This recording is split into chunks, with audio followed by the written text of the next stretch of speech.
Ever since I popped out of my mother's cunt, I wanted to be a god.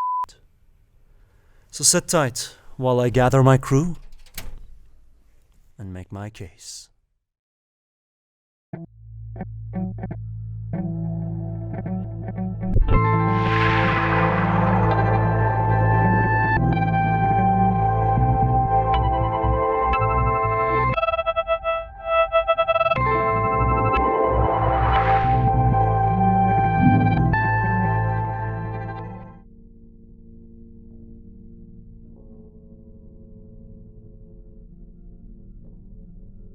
An exciting world needs a member, the mere existence of whom can seem a challenge. An alien who almost doesn't belong only broadens the edges of the world they tread. In the role of the freak of nature, recluse by descent, tininess by choice, autodidact in the arts of cutification, and a humble decliner of free consecutive modesty awards, Tina Marie! No, you're breathtaking. to abandon care, one paves the quickest path to the world they run from. The trip to the void can be an ascent if one cuts all that weighs them down. In the role of a teenager in his 20s, experienced spaceship chauffeur, probably a bad influence on your kid, and single-handedly responsible for half the sins Jesus died for, Ben Carpy!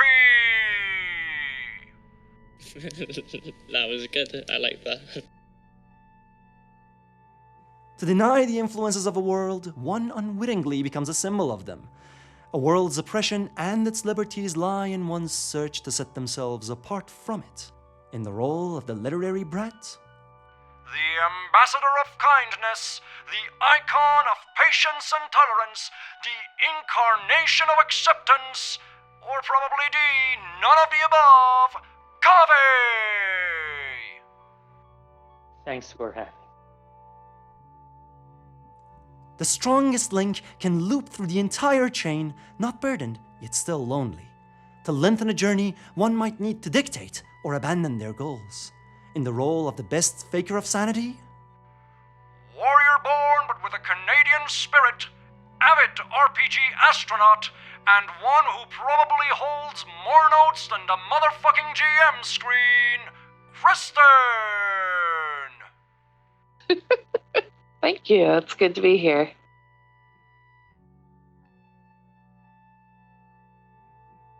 Well, it was very reflective of myself, so skinny, moderately tall, but not too much, like, you know what I mean, scruffy hair, very long. Looks like, your average hippie. Other than that, no. Just someone who looks like they put no effort into their appearance. What you imagine as a 23-year-old with no aspirations in life. His image physically would change drastically regarding the time frame, but his style of dress is definitely very consistent. He goes for a more sort of debonair, suave appearance, I guess, but in a more traditional, old-fashioned sense. So perhaps people wouldn't think of suave or debonair in that way at all, but I do. So yeah. He likes to basically look like the old-fashioned traditional gentleman. He doesn't really care too much about his physical appearance very much, his weight or his, muscularness or anything like that, really. It's just something he doesn't really mind about. He does care about looking clean and things like that, though. She's a Japanese woman of average height, average slimness. She has black hair, black eyes. She is considered conventionally attractive. I think the most important thing about her appearance as a window to her personality is how deadpan she usually is. She is very monotone in how she speaks. She rarely raises her voice or lowers her voice, and she usually cocks her head in a sarcastic manner when she is berating someone, and usually when she is looking at someone you can see deep suspicion and paranoia in her eyes. Cinder has very curly red hair that falls past her shoulders. Her hair represents her spunk and her caring. She has such a passion and such a love and a fire in her heart. She has very alabaster skin, very pale, but with a kiss of sun to it. She's about 5'8", slender but not rail thin. She has muscle, especially in the leg. She looks like she could smash a watermelon between her legs. Usually always with a smile on her face. Always genuine. That's my Cinder. He's huge and muscly and tall, even doing leg day.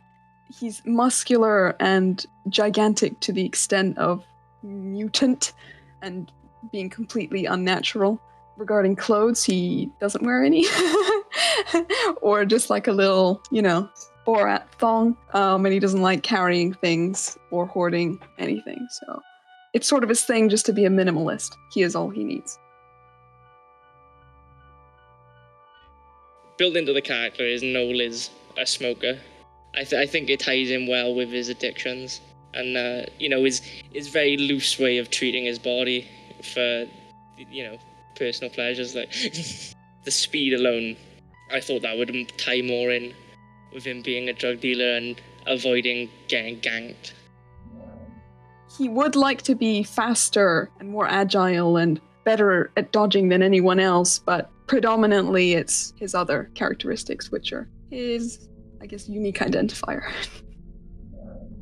Cinder learned her acrobatics and dodge as a teen in her training for her chosen field, which may or may not have been her choice. What she worked on and mastered through the years was the art of dodging, a skill to help her if she was pursued by the police or if she was attacked by antisocial characters who might abuse her in different ways. He's always avoiding a situation where he'd be required to dodge in the first place. He's going to avoid any situations where he'd need to be running for a long, long time. He'd use some wacky weapon and get out of there. Explosive energy to be able to protect herself and others was a main point. Carrying a bunch of stuff wasn't much what she cared about.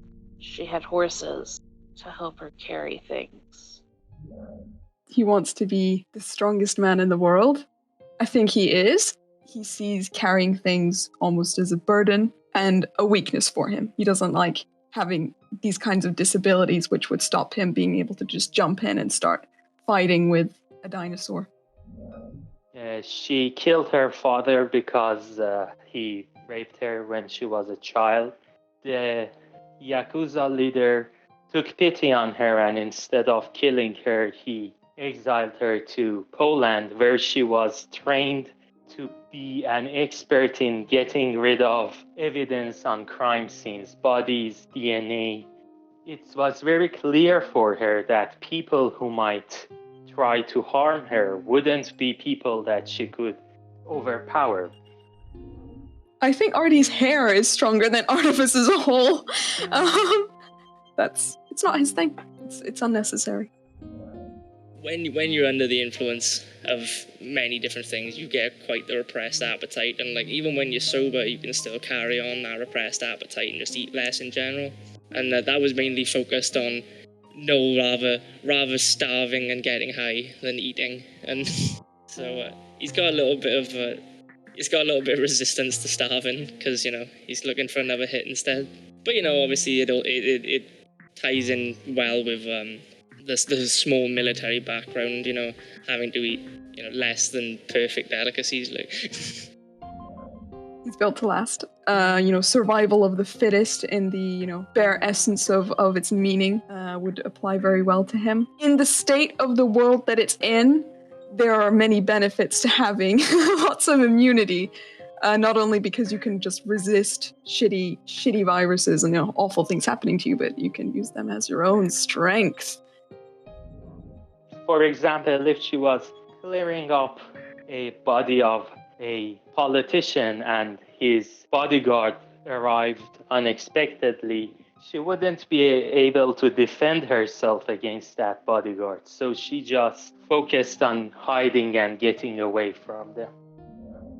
Well, Ohio is kind of medium. As you can imagine, that'd be extremely useful for someone of his nature to get things he wants. Not necessarily to diffuse conflict in any way, I guess he could, but it's usually used for his own personal gain of information, typically. Very good at guessing people's personalities and hidden thoughts based on their appearance and how they behave and what they say and their tone and such. And of course, being someone who's always on the edge, who has to mistrust everyone. And even when she doesn't have to mistrust everyone, she continues to do so. This also nurtures this ability in some way. Cinder went through the motions of being a spy. Her insight isn't great because she didn't put forth all the effort that she could. And if I'm being honest, she's kind of naive in some aspect. Yeah, honestly, I think confusion should be much higher, but yeah, it's not intentional. He doesn't need to be a smooth talker to get what he wants. He doesn't need to intimidate people, really. That just falls under some basic training. He wouldn't have had a supernatural ability in it by any means, because, very short service, but he can point and shoot. With dexterity and things like that, he makes lots of inventions. A lot of it is for, one-off things, or for confusion, or just improving his own skills in making things, or assisting other people in what they need to do. Anything that has to do with precision, anything like that has been a secret talent of hers, drilled into her as a child. Because she has seen so many dead people who have died by using guns, she doesn't even think that it would give her a disadvantage. In her mind, if you are someone who goes into battle, you are someone who asks to die. His giant fucking sausage fingers. And he has a weakness in the sense that he can't use guns in the traditional way. So the kinetic strength combined with the accuracy make, guns still pretty useful. The idea of Noel was a high school dropout, and I thought at first of lowering focus, having no, very loose ability to study, hence explaining the background. But I've come to realize that a lot of effort goes into preparing drugs. Not in the sort of way where it's like he doesn't listen when you speak, but he will roll an awesome joint, like with mental tolerance. That's mainly tied to his family life, more than his being a drug dealer or being in the army or anything. He's got a little bit harder skin when it comes to being a little bit abused, like. He'd have lots of mental tolerance in order to just cope with the situations. He does keep a level head a lot of the time. But pain tolerance, again, it's not necessary if he's doing things right. The mental tolerance, it wasn't always there. She would be able to help her horses or any animal with a broken bone. At one point, Sachiko would say, "Trigger warning, I am going to cut up this body now." And Cinder would look away because it made her sick inside. Either way, this is somebody that she loved, and this is something that Sachiko did often. So she started watching, which was very hard, but she eventually got over it. She doesn't need those trigger warnings anymore. She would go to the crime scene, chop off the body, put it in a special bag, drive with the body to a special hideout where she would dissolve the body in acid, and then when there would be some fragments of bone and flesh remaining, she would bury the fragments in the same abandoned factory. So Honestly, I think if he didn't have much mental tolerance, he wouldn't be arty for long. He wouldn't be able to be himself anymore. Because in the state that he's in, I think he would be, potentially very mentally fragile, as he doesn't have much willpower in not going for exactly what he wants. Cinder has kind of been trained to just eat the food that's given to her. It's kind of a downfall. I mean, I don't think she would be able to taste if she were to ever be poisoned. She just, as a military person would do, eats the food that's given to her. No complaints. I mean, hell, you could be the worst cook alive. It's good at being, I guess, a lookout, not necessarily as much of a scout for the team. That's not as much how he honed his skills, but just looking out for dangers for himself and finding clues for his investigations.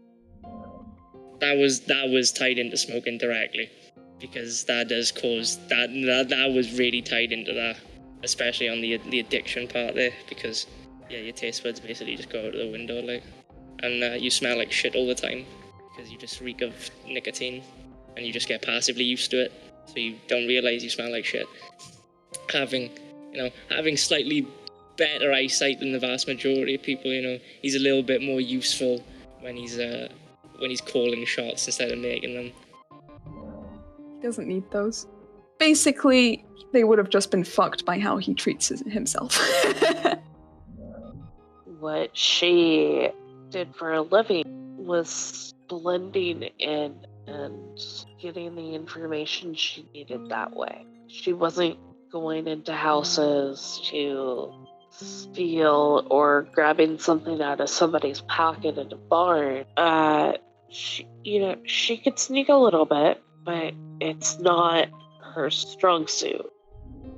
He likes to get things he's not supposed to get, and he likes to be places he's not supposed to be.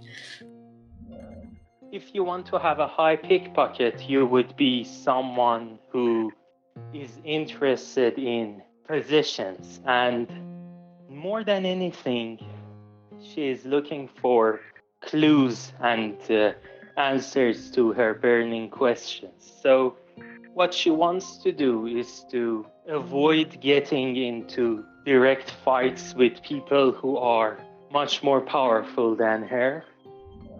Used to and preferring a huge lumbering body. Again, those would just be natural skills which you would lose and find unnecessary. She somehow became a self-teaching student in both biology and medicine. Because of her long experience, she could quickly adapt to the post-apocalyptic world and make very educated guesses about the biology of different monsters that she encountered, and also know how to heal her companions. Most of my knowledge comes less from actual education and more from just active use. So that definitely comes from trying to fix Gary's mod. Also, with him being a high school dropout comes, it's very common that people who are academically less gifted often go into trade, like being a plumber, an electrician, a bricklayer, this type of stuff. And he spent a little time fixing the leak under the sink, and he's that kind of stuff. I don't know. I can't think of another example. He does that change a light bulb, you know what I mean? He can wire up the light switch on the wall, you know what I mean? He's got a few different. He dabbles in a bit of everything. Like one day you clean your windows, and the next minute you'll plaster your walls, and then you'll lay wooden flooring down, you know what I mean? And he's not a professional, but he'll do it cheap. Cinder grew up on a horse farm.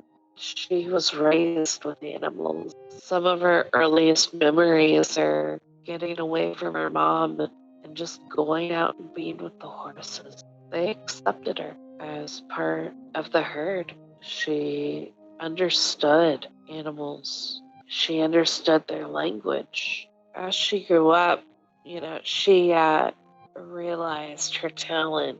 Once her mom died and her father came back, realizing that she was going to be going in a whole different direction, she held on to those animals like they were family. And when she went to college, she also minored in veterinary. And that's eventually what caught the eye of the CIA. And they sent her overseas to be a horse racing barn owner. Again, finding information, seeking out any danger and not seeking out, noticing and avoiding danger, things like that. Making maps and things like that, and again, just not traveling the world as such, but rather using his skills to go different places. Needs his skills in order to go from A to B, for example. I think it's very important for him to keep his distance from people, which is quite similar to myself. But, it's all a shell in a way, so he will open up given the situation. But I think his social interactions of just being off to the side, and whenever he does chip in, he's more sarcastic and snarky about things than useful. So I think that's more similar to me in a way. He likes to have a good laugh. He's eccentric not eccentric, but things that people would find, weird to get excited about. Like, I have a little back scratcher with a tiny hand on it. I would go around poking people with it. That's something he would do as well. I have high insight in the real world. I'm also a deadpan joker with sometimes hurtful jokes. I used to train horses, but what makes Cinder and I similar isn't the character sheet. It's all about the heart. Cinder, for all of her trauma, has kept an open and accepting heart and a caring for human and animal life. His love of exercise and, how fit he is and how much he looks like Arnold Schwarzenegger, I'd say those are all big characteristics I admire in myself. Honestly, I'd say the closest one would just be confusion +1.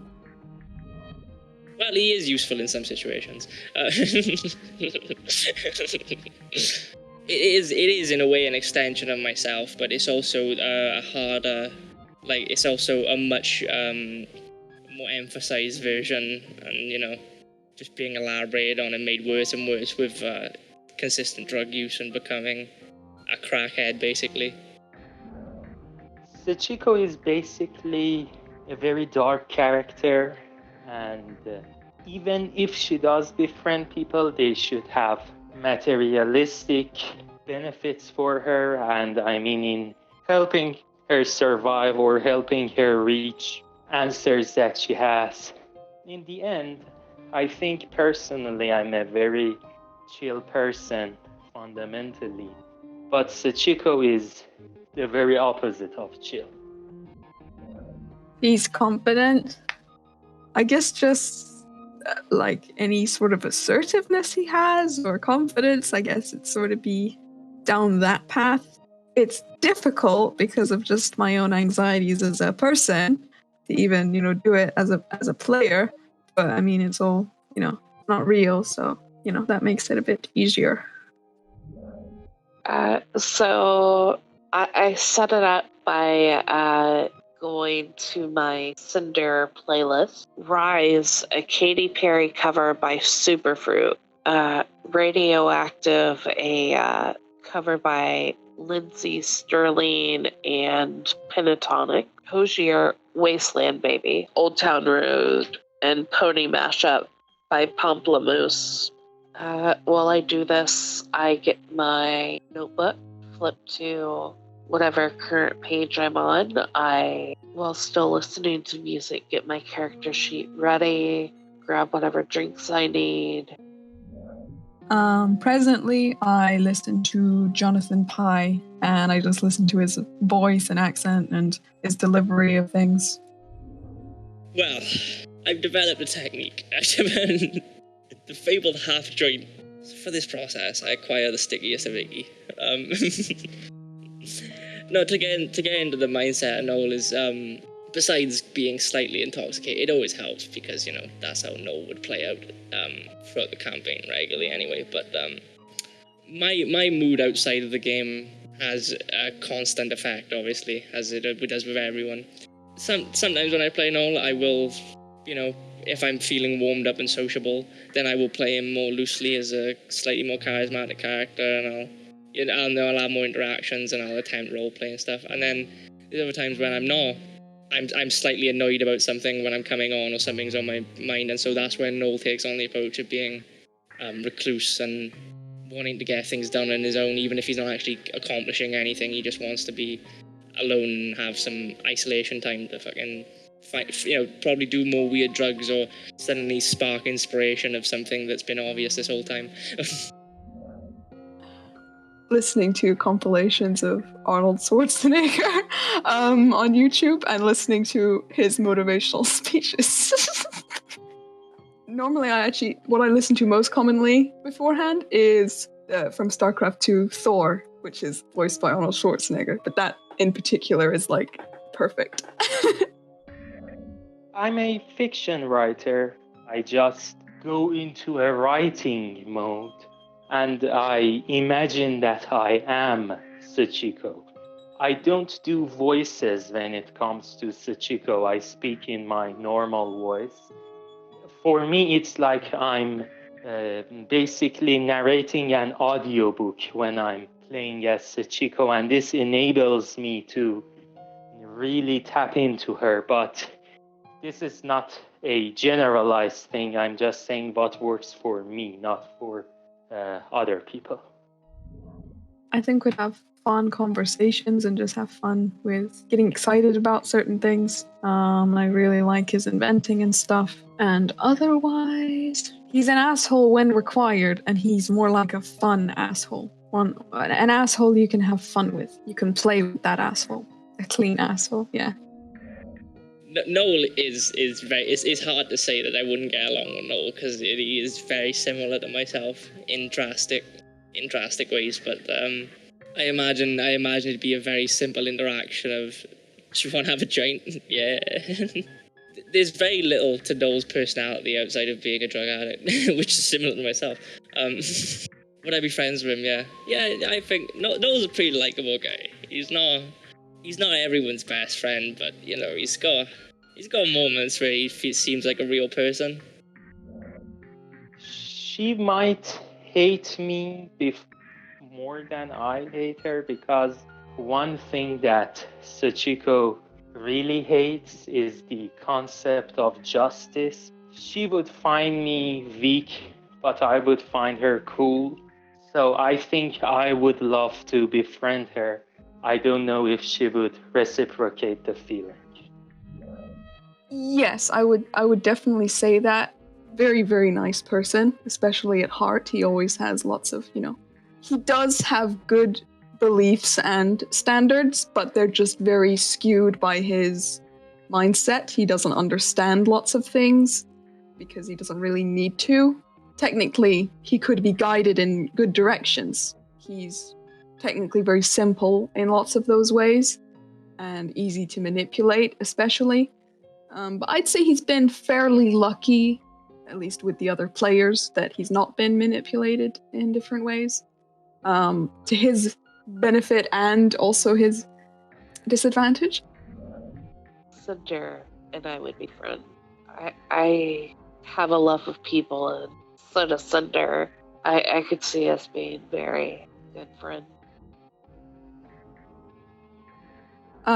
He adores her. He considers her like his sister, but he can be easily hurt by her due to this. He cares a lot about her personally and is emotionally attached to her. And with her demeanor in general, she is able to keep that feeling in him and keep it instilled deep within him.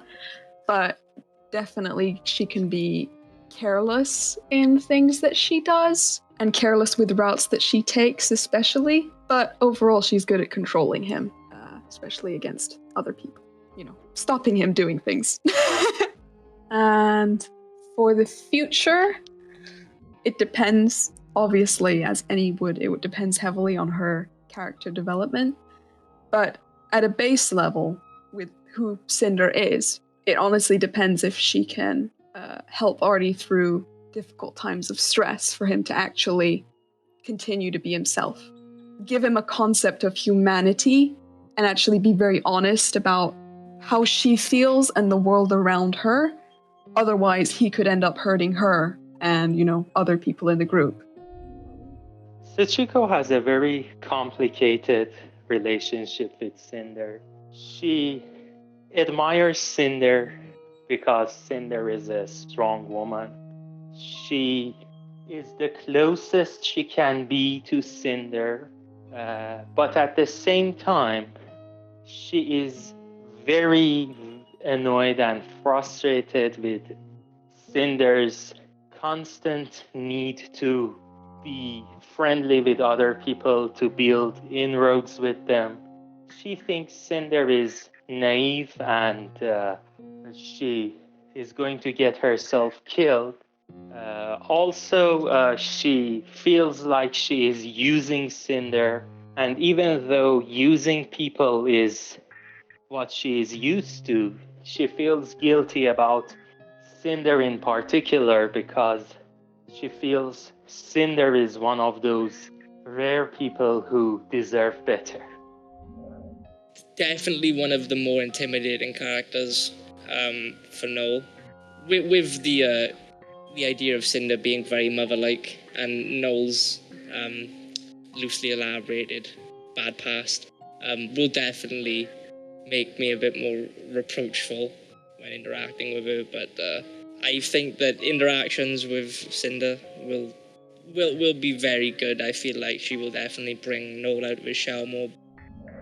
He likes the deep down side of Cinder, which I guess she would control for the sake of maturity and things like that, and kind of being the mother figure. He likes that more reckless side and a bit more sassy side. We're using that word again, even though she does things in like a very deadpan way. The motherly side of her personality, he's not really for or against it. It's not something which interests him. Definitely, he'd be pushing her in more reckless directions, and trying to get someone to go along with him in his plans. That's what he, wants. And if she goes against him, that'll just mean he just try to do things in secret or just try to sneakily get people to do it. Yeah, I see things going well in the long term.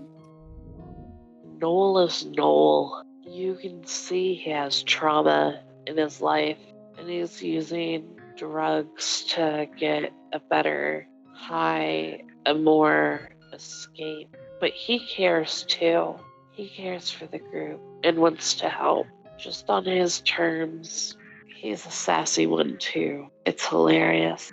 When he's high, he just does things that you wouldn't even think about, and they work. Small man, very chill. He doesn't have much of an opinion about him currently, but in the future, I guess he would like him very much. Probably again, he'd see him as someone who needs physically protecting, which he would like. He would like to physically protect him. And as well, Noel's expertise in enhancements, Artie would fall in love with that and become very reliant, overly reliant on Noel, potentially getting him addicted to certain things. Completely certain that if she had met Noel before the apocalypse and he was someone who had somehow gotten himself involved with the Polish mafia, I can imagine him very easily on the chopping block as someone who gets himself killed. She thinks of Noel as a weak person, which of course might be a an unfair judgment, but this is what she thinks. She thinks that Noel is passive and not someone to be relied on. If it were up to her, she would leave Noel behind from the group because she thinks his problems are more than his benefits. He likes him a lot, even though he's kind of useless in lots of ways. Noel's personality is sort of just chill, but he will still do lots of things if you ask him and you're upfront with it. Noel really knows what his thing is. He doesn't really care about what other people want to do that much unless they ask him to do something. Just if they don't ask him, then he doesn't care at all. And he just really knows and goes for what he enjoys doing. And Artemis can respect that because Artemis really likes doing what he likes to do as well. And just going to explore things and doing all sorts of crap. Future with Noel. I see them, making certain little plans together, having some nice, fun, chill times. Because Noel is very laid back. Of course, if it was just him and Noel, they'd be fucked. I feel like a lot of thought went into Artie. A lot of thought went into Meg and Artie. Some massive Hulk who was secretly smart, but would probably communicate in grunts. I thought that was very interesting. And I liked that a lot. But I think he's going to be a lot of fun to get hyped up on junk. Like, that's what Noel's thinking. To deter from that slightly, I think that Noel's character arc has changed quite a bit from being a drug dealer and wanting to make profit to just wanting to get everyone absolutely fucked. Artie is a different type of breed than to most. He's got such a good brain for, I don't know what you would want to call it. I mean, biology, maybe? What would you call, like, being able to get a vial and find the virus? I don't know what you would call that. But on the other side of that, he's almost like a little kid and very sweet. He would call Cinder little sister and was very willing to do what was needed. The genius wasn't seen until later. I think Artie and Cinder will get along no matter what. Because Artie wasn't very articulate and he did things that would raise her suspicions, she basically thought that Artie was an enemy. And if she had the opportunity, she would have tried to kill him. With Sachiko, it's kind of rocky, really, because he sees her as this little non-threatening, tiny Japanese woman. He doesn't see it as a threat. Immediately, if he doesn't see someone else at all as any kind of threat, he'll like them much more and he'll be much more, trusting of them. Because anyone who he sees as a threat or in any way could be superior in whatever, physical way or fight, he'll be against them much more if he's intimidated by them. Sachiko doesn't have any of that, but then she has a very sharp tongue. Artie might not always understand, and he might just overlook things, but definitely to a point, I think Sachiko could go too far if Artie's at the edge. There would be more misunderstandings, and with Sachiko's character, obviously the misunderstandings mainly on Sachiko's side, there would be more of those in the future, and people would end up villainizing Artie. This would, I think, drive Sachiko to heavily dislike him and then want to cut off from him. Fucking bitch. It's interesting with I don't think there's much social interaction between the two characters. I hope you can hear in my voice that I'm smiling a lot right now because I like Sachiko a lot. She's great. But there's not a lot of social interaction between the two characters, and I don't think there will be extensively. But it's an interesting combination when they do come to blows, because Noel is particularly so stubborn and doesn't care, and Sachiko seems very efficient and objective focused and doesn't care about your feelings. It's interesting because Noel, I would say, is quite the joker and is normally down to be, made fun of. But with Sachiko, it seems like a a slight power struggle on occasions, because Sachiko also seems like the isolation type character. Like, I think they have a lot in common, despite being so drastically different from one another. Noel can see past how much of a bitch she is and appreciate that they are similar and that they both like to be alone, because Sachiko will just wander off and not say anything about it, and so will Noel. And that's the bond right there. It's the type of friends they can sit together at the bus stop and not talk to each other the whole time. You know what I mean? We're good friends, but I just don't like talking to her. I just don't. Oh, Sachiko. Sachiko is troubled and crazy and sweet. Sachiko is Sachiko, a huge mystery. She has always cared for Cinder, whether at first that caring was so that she could survive, because Cinder was able to help, but it changed to actually caring for each other. Sachiko could stab somebody without Cinder, realizing it. And if it was for a good cause, I'm pretty sure Cinder would understand. Very emotional, very emotionally driven, and impulsive. Like, obviously, Cinder's very emotionally driven as well, but Sachiko is impulsive and vengefully and negatively, extremely emotionally responsive. So, Artemis can't really feel like he can trust her because she's an extremely volatile person. Definitely a lot more utility with going from basically all brawn to all brains is I feel like in the long run will probably help the group more progress. This is also drug related, but a key, as most things are with Noel, something that I think will be like fucking awesome is if I'm able to get him hyped up on some Adderall to get him on the big think, because he's one of the smartest characters. Artemis.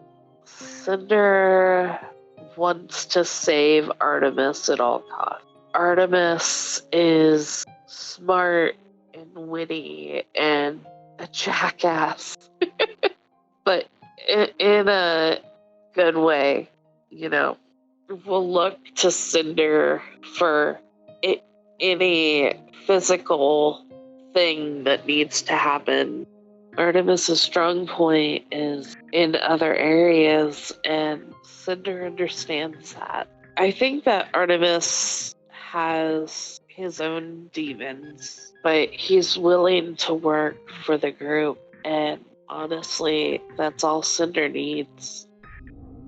She has grown very positive toward Artemis as she gets to know him better, and the reason is that Artemis is a very pragmatic character. He's very focused on investigation. He's very focused on getting things done. And therefore she considers Artemis someone of her own mold, and she trusts him more than anyone. Trust, not as in an interpersonal trust, like if she had to choose one person to go into the mouth of hell with, she would choose Artemis. But also, Artemis is a character with a lot of empathy. This would be the problem that Sachiko would have with him. There is this Japanese actress called Rinko Kikuchi.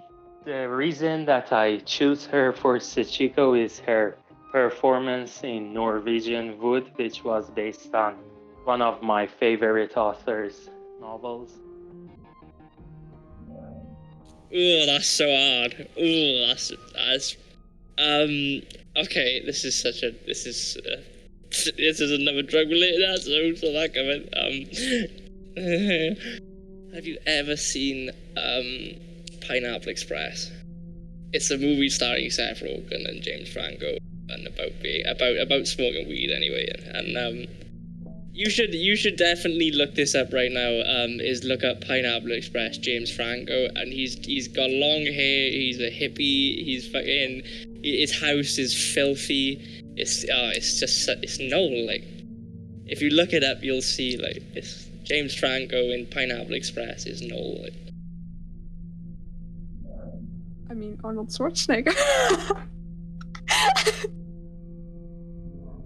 I would look for somebody who was not really famous as much. I would probably do auditions and find somebody who's more genuine than most actors. I honestly have no idea. I would say an old man would be best as Artemis. Artemis is even beyond me, because I'm not an old man. So who's the most old maniest man that I know? Prince Philip.